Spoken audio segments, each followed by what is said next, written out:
morning. I'm glad you're back, whether that's in this room or online. But last week, I hope you didn't miss this, but maybe you did. But last week, I shared with you one of the biggest clutch moments in my life, where Dad, again, came up big with the what? The putt of his life. On hole 18, I told you about the putt-putt country club / course, but putt-putt in Myrtle Beach, where I stepped up and I made the putt to step into a share of the victory lane. Now, I was thinking about that this week. I was thinking about these are the moments, that kind of moment, are the moments we love to make memories with on vacation, right?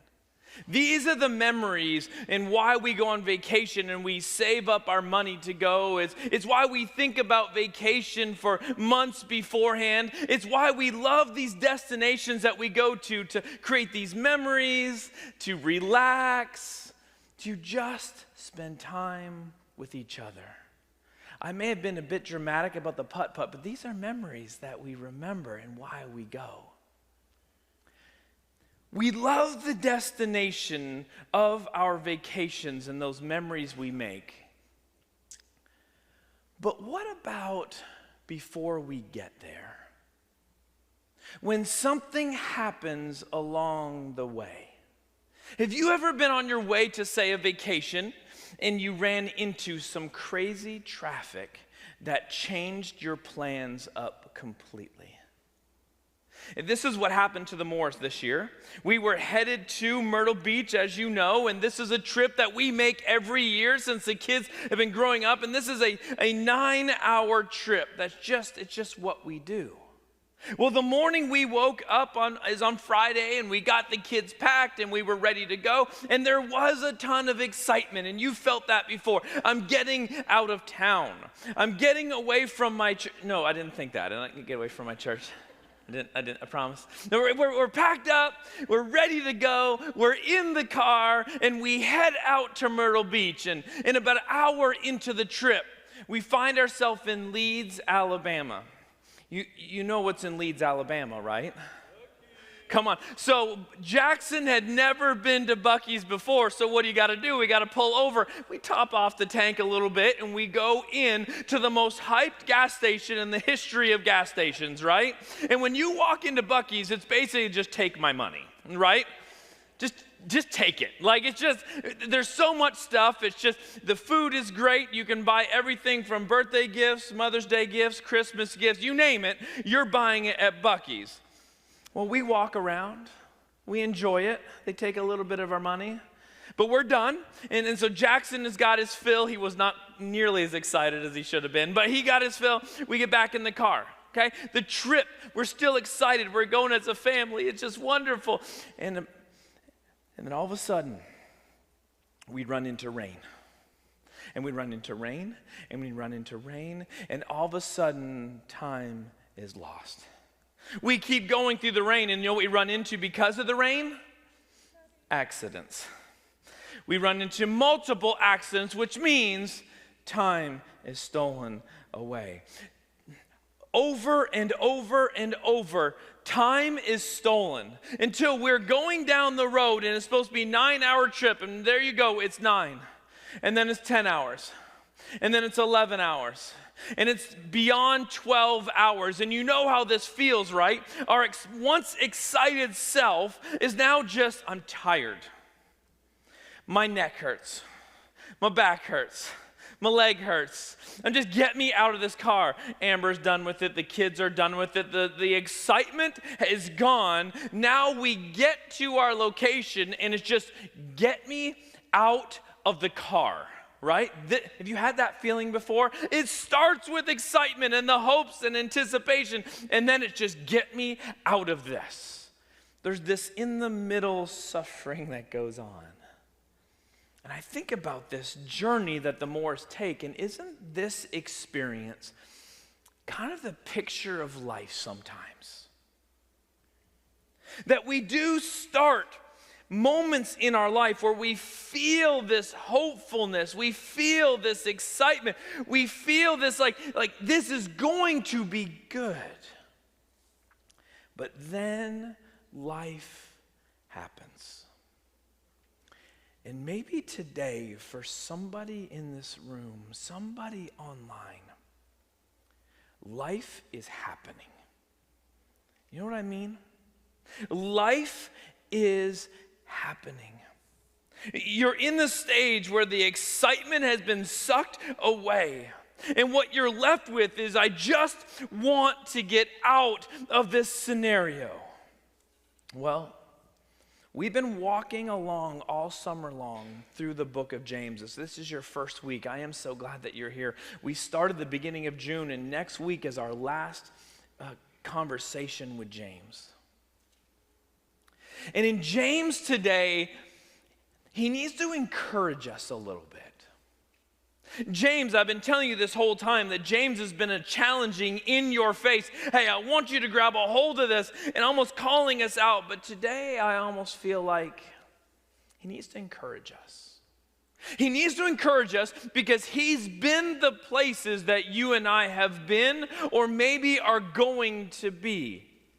See, James's life was not always easy. He had those moments where it felt like life was going to destroy him. I mean, James being the leader of the church in Jerusalem meant life was pretty difficult. He was a threat. So he would receive threat after threat after threat, to the point where, if you know James's life, how it ended was he was thrown off the pinnacle of the temple. And when that didn't kill him, they beat him to death. James knew what suffering felt and looked like. And today, what we're going to see in James 5, 7 through 11 is he wants us to show us how we can walk through those suffering moments between those phases in life, from excitement to what is to come. And so I want you to grab your Bibles, maybe grab your phones. You can follow on the screen, but we're going James chapter 5, and I'm going to read 7 through 11 today. And let's see how God speaks to you through his words today. He says, be patient, then, brothers and sisters, until the Lord's coming. See how the farmer waits for the land to yield its valuable crop, patiently waiting for the autumn and the spring rains. You too be patient and stand firm, because the Lord's coming is near. Now don't grumble against one another, brothers and sisters, or you'll be judged. The judge is standing at the door. Brothers and sisters, as an example of patience in the face of suffering, take the prophets who spoke in the name of the Lord. As you know, we count as blessed those who have persevered. You have heard of Job's perseverance and have seen what the Lord finally brought about. He says, the Lord is full of compassion and mercy. Patience in suffering. This is a heavy topic for some people today. Suffering is one of these things we don't talk about often. I would say I'm one of the pastors, I think, who talks about it the most. I was talking to a pastor friend yesterday, and he said, Scott, I've noticed in the church we've almost lost our theology of suffering and how important this is, or how real this is in life. We don't talk about suffering very much. And it's a problem because there is suffering all around us. And what I'm hoping today is that for someone where the weight of the topic of suffering is really heavy, this may end up being one of the most freeing teachings for your life as we walk through how do we walk through suffering. Now, to begin this conversation and jump into kind of what I think James wants to walk us through, I want to make sure we're on the same page with a couple of things. Now, the first thing I want us to make sure we're on the same page is going to sound simple, but hear me out. Suffering is real. This may seem obvious. It may seem simple. But I've got to say it this morning because someone needs to hear you are not crazy for feeling what you're feeling. You are not a bad person because you're experiencing what you're experiencing. We'll get into this a little bit later, but far too often in the church, suffering ends up being this thing of what's wrong with you as you walk through this. What did you do to experience this? What decisions did you make to bring suffering into your life? And I just want to tell you today that suffering is real while you're on this earth. This is why Jesus spoke to his people in John 16. And he's just got done teaching them. And he says, I have told you these things so that in me you have peace. Because in this world, you're going to have trouble. Jesus says, in this world, he wasn't condemning them. He wasn't calling them bad. He's saying, in this world, you're going to have trouble, but take heart because I've overcome the world. The very first week of this series, if you want to go back to the very beginning, James kind of touches on this in a different way. He wants to make sure that people know that in this world as a follower of Jesus, in this world where we have different values, different beliefs, different standards, there will be suffering while you're here. Within a broken world, suffering will always exist. You're not alone in this. People before you have suffered. You're not alone in this. People after us, when we're long gone, will continue to suffer while on this world because suffering is real. I just want to tell you that.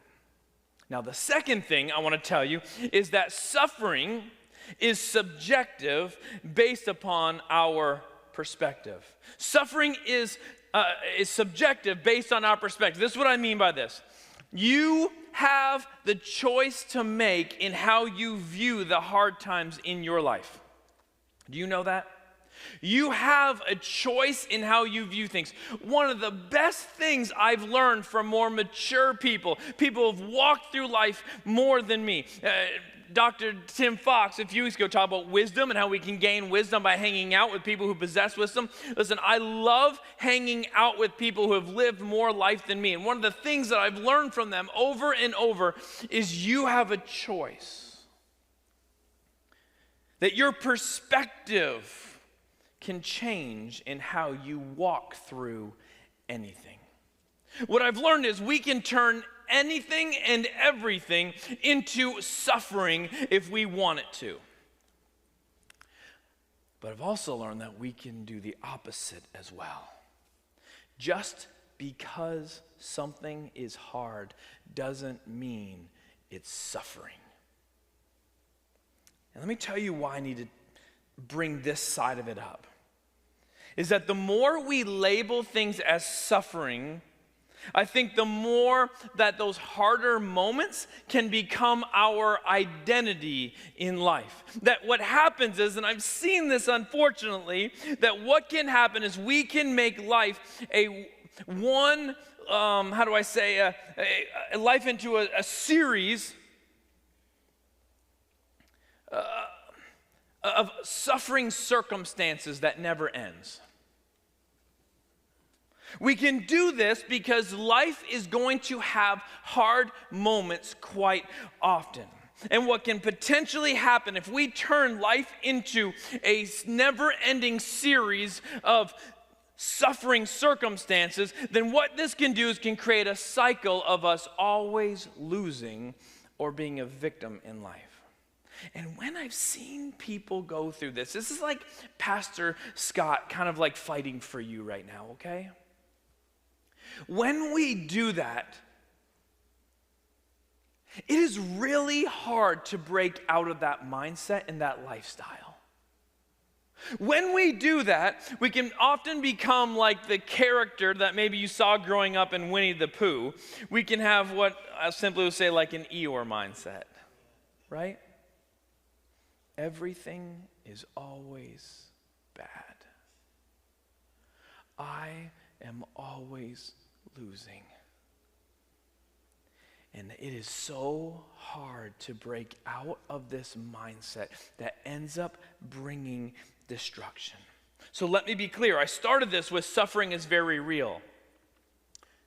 But also can be true is we need to be careful what we label as suffering because of the mental and emotional effects that can begin to build in our life. That we need to ask God to give us wisdom as how we walk through this. Now, okay, those are the first two things I want to make sure as we walk through this. But as we walk through James, and James is helping us to have a way to walk through life that's effective. He's telling us, hey, this is what we need to do. We need to walk through our sufferings with patience. We need to walk through it slowly. We need to walk through it with, I think he'd say, wisdom. We need to walk through it in the right way. And so what I want to talk about is how can we walk through suffering? Maybe someone right now, you are in the middle of your suffering, or hear me, because this message you could just let I don't need this right now.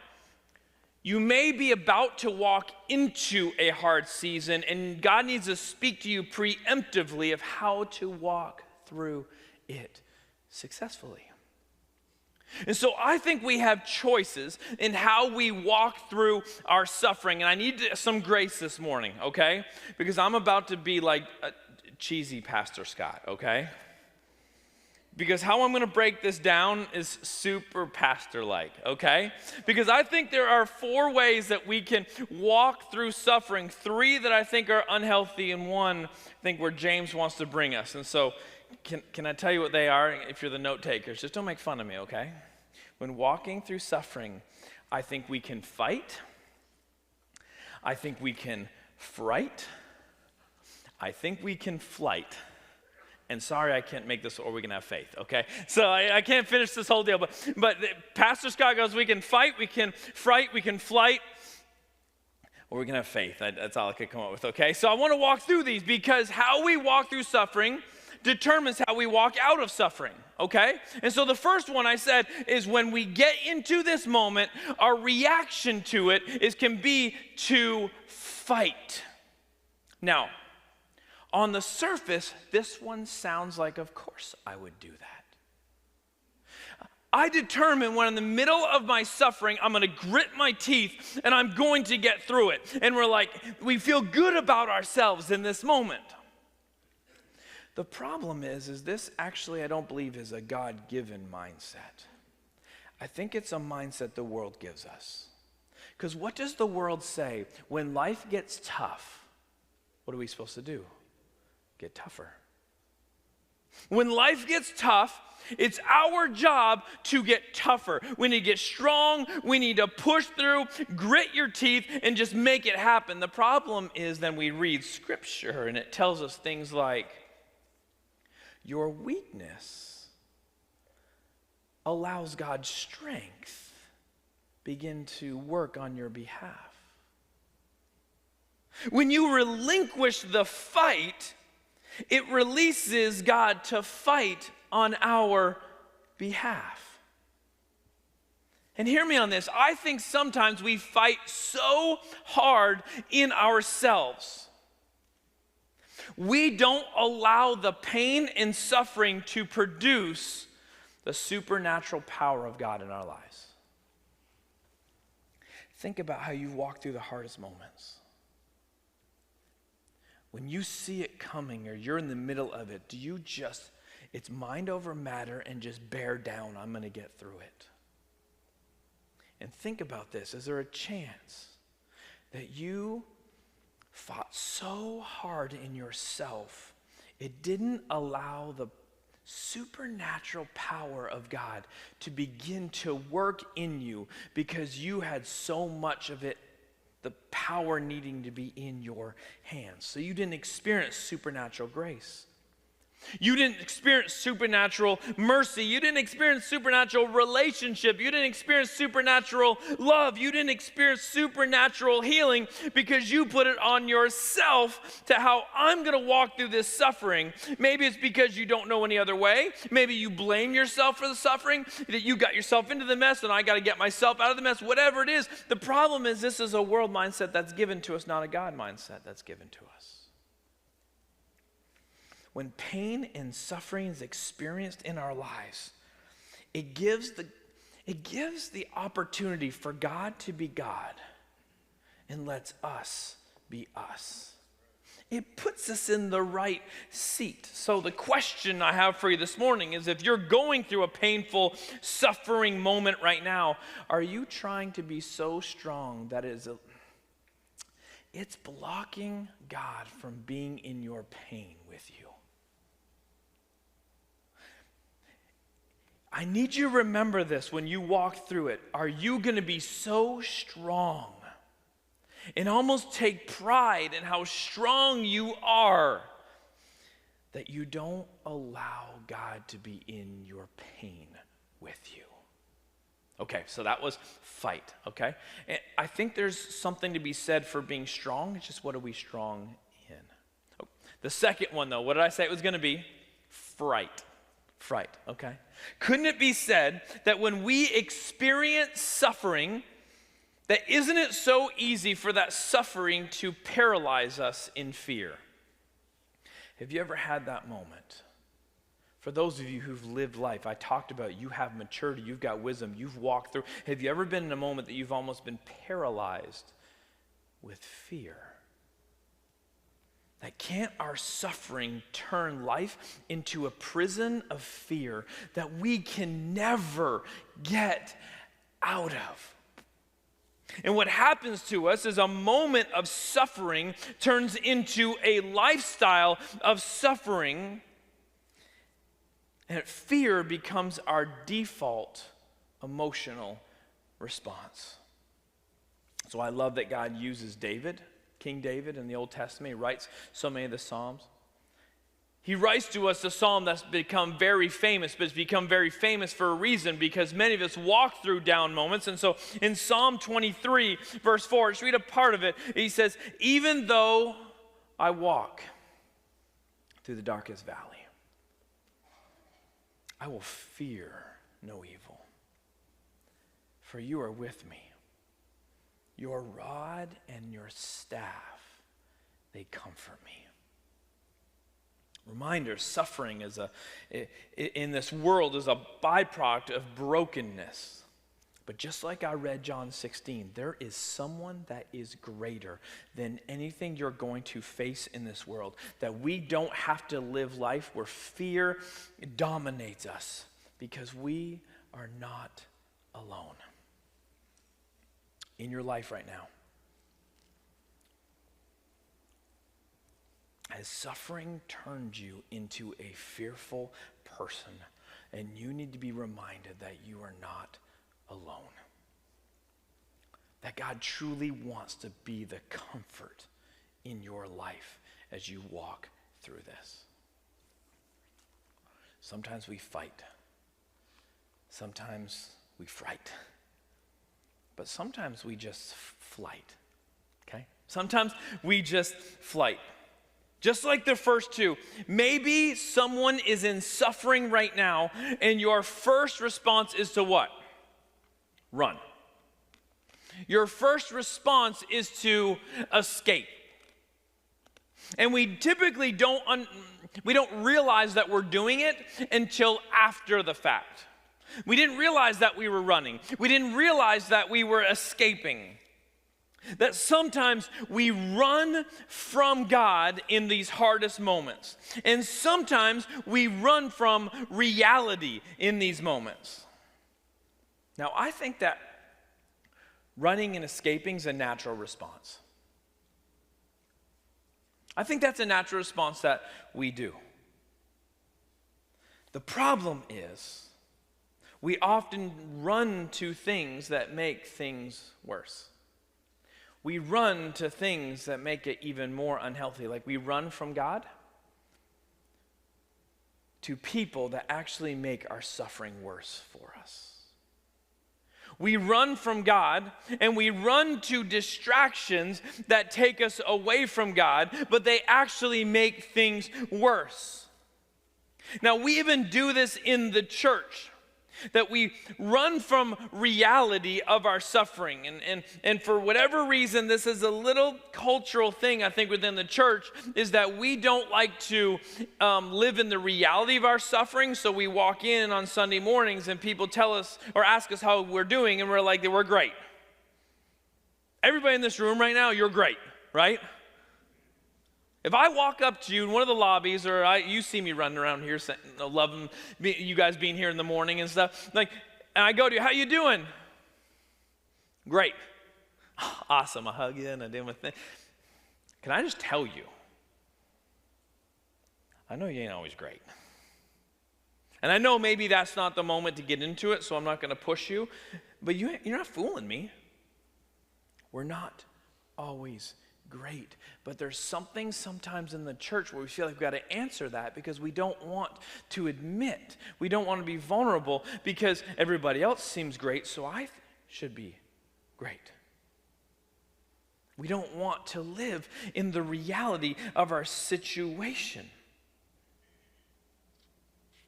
And I think sometimes we end up doing this so much, we end up believing our own lies that we are great. And we don't want to embrace the pain we're going through, and so we push it down away from reality. And it's like, life is fine.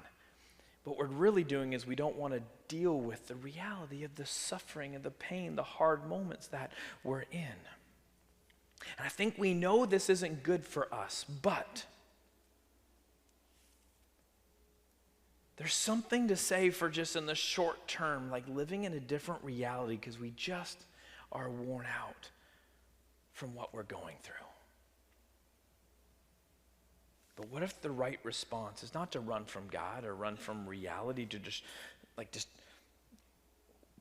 what if in the middle of suffering, God's like, will you just run more to me versus away from me? What if God's like, well, you don't even give me a chance? Maybe James is talking about being patient in suffering, that we need to give God a chance. And it doesn't happen at a snap of a finger. That maybe in the past we'd be like, God, I need you in this, but then in that moment, it's like he doesn't take everything away, so that's why we run to something else. But we're not patiently giving God a chance, so we run. So sometimes we fight, sometimes we fright, sometimes we flight. But then we've got James, who wrote a letter to the church. And this whole series is based on this. How do we have a faith that works in real life?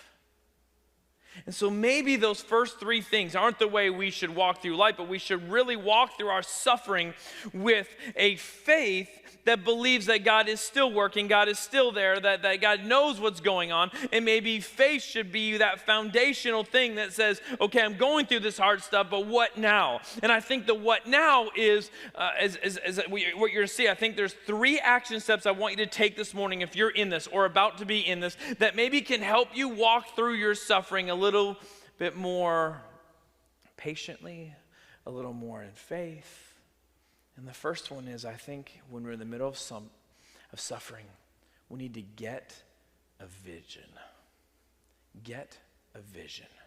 Here's what I mean. That isn't it funny that an illustration that James uses 2,000 years ago is still an illustration that works for us today. James says, be patient, brothers and sisters, because God is coming back one day. Be patient because God is going to come back one day. So we need to be like what? What did he say? To be like a farmer. This was very easy for them to understand because basically 95% of the people were farmers. So be like a farmer. You know how this works. Well, we know how this works today too. That a farmer has a vision for the future. That a farmer knows that in order to get a crop, he needs to plant the seed, and then he needs to wait. The farmer knows in order to experience what is coming in the future, he has to go through the right process. And it's not always quick. It's not always easy. It takes work. It takes perspective. It takes perseverance. It takes you having another level of faith to walk through this. I think sometimes all we need in the middle of suffering is having a view of there's something more in the future.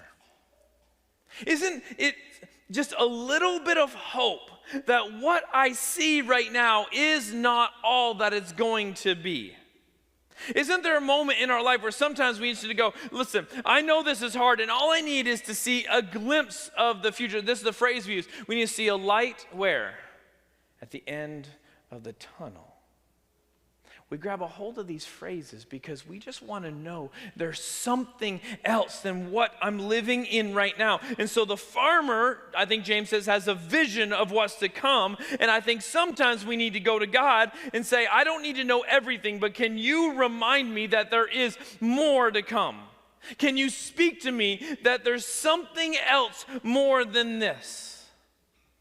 Can you show me that the suffering I'm going to walk through right now is actually going to do some good in my life later? That you're going to use this, that I'm going to get through this, and you have something more for me on the other side. Maybe in the middle of our suffering, we need to not only ask God to take it away, but God, give us a vision of the potential good this can bring in my life.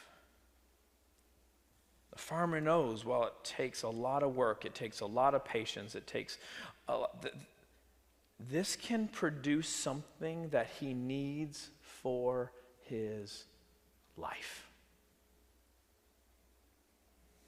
What if the vision we need is, God, I trust you. I trust you that this isn't going to last forever, and I know you have good for me on the other side. This isn't easy, and I know it's not going to go away overnight, but will you help me get a vision of potentially what's next? I just don't know. Maybe there's somebody here today who you're carrying some stuff, and you said on the surface you're great. Good. But really what you need is a hope of what potentially is to come, that God hasn't forgotten us. He is working the whole time, even when we can't see it. And there's still more to come. We need to get a vision. The second thing is I think we need to get a plan. Get help. We need to get help. We should never, you've heard this before, we should never walk through our suffering what? Alone. You know this. I need to remind you of this. We should never walk through our suffering alone. We need to be humble and vulnerable enough to invite people into our walk. This may mean Jesus-loving counselors, Jesus-loving friends, Jesus-loving mentors, Jesus-loving small groups in your church. This may be Jesus-loving people that they can point you to something more. But we need to be humble and vulnerable in this. Now, I want a 20-second timeout just to talk to my fellow guys. You women are so much better at this than us.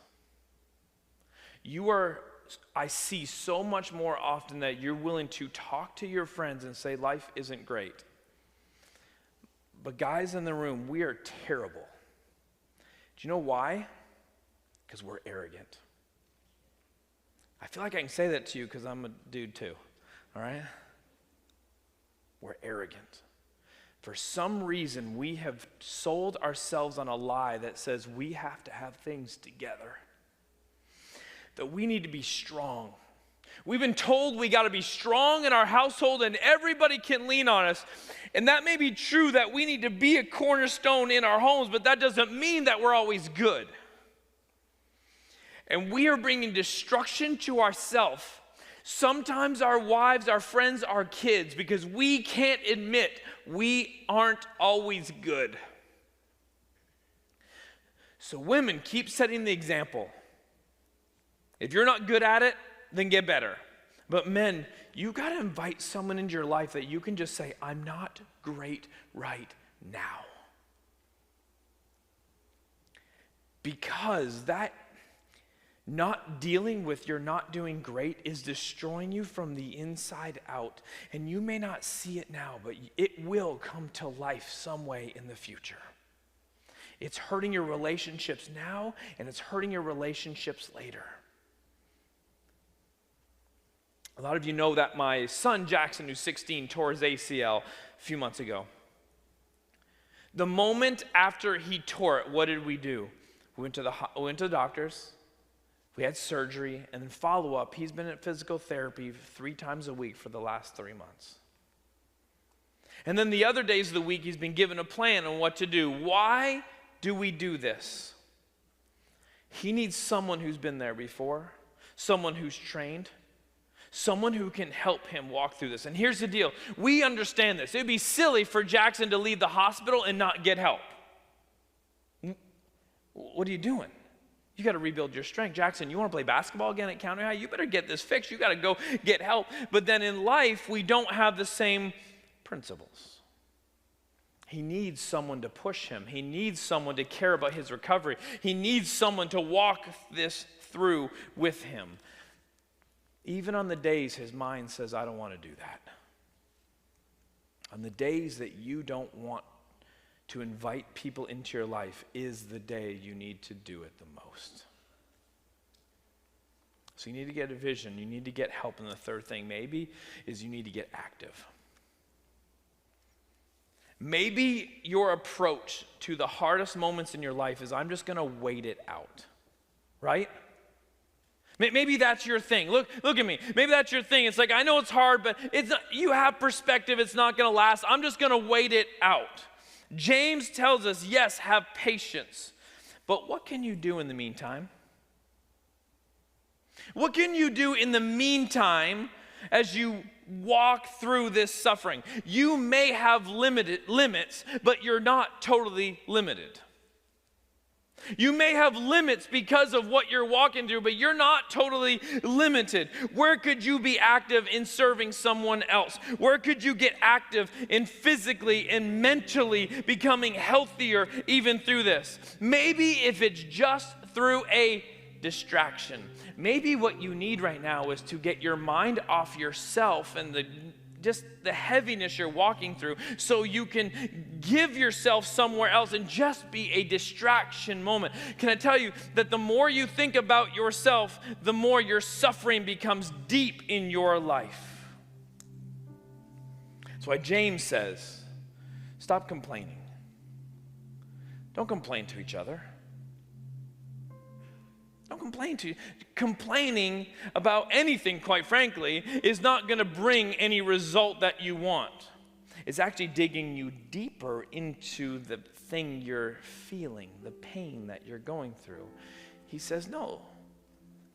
Like, remember how the prophets walked through this? They had perseverance. They continued to do. They continued to live out their life. In your suffering right now, what can you do that's not about you, which may bring a distraction, a reprieve that you need? You may feel like you have limits right now, and that's okay. But we need to not just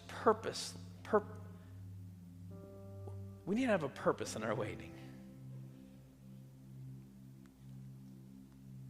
We need to get a vision. We need to get help, and we need to get active. Because I think this allows us to walk through our suffering in a more manageable way as we invite God into this. God, I trust you. You're working. So I'm going to keep going, trusting you.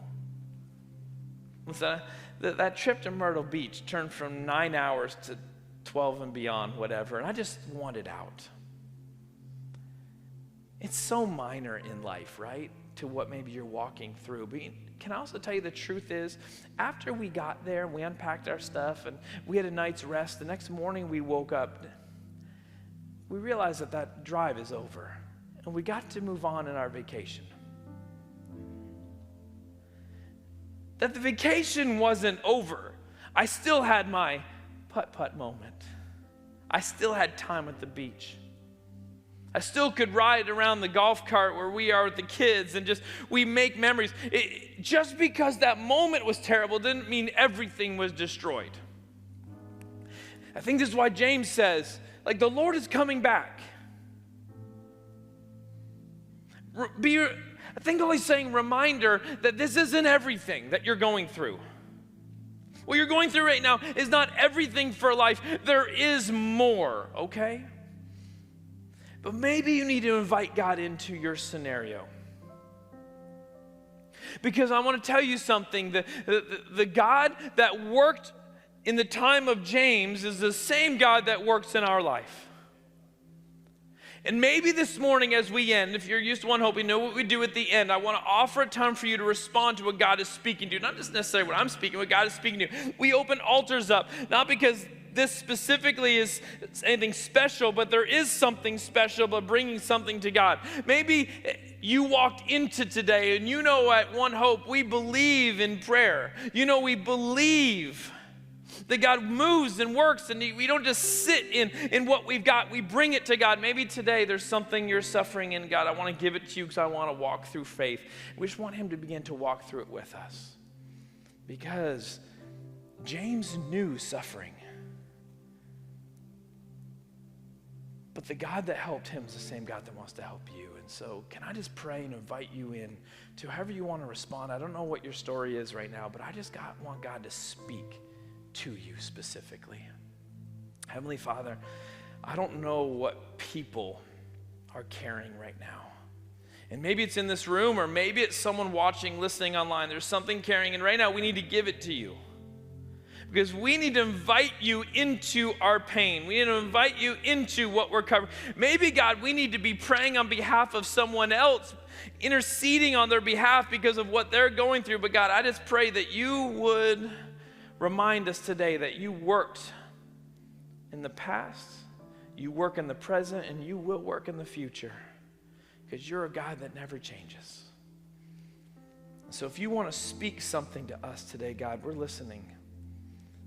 And help us to respond through faith in the middle of some of the hardest moments in our life. And God, it's your name we pray.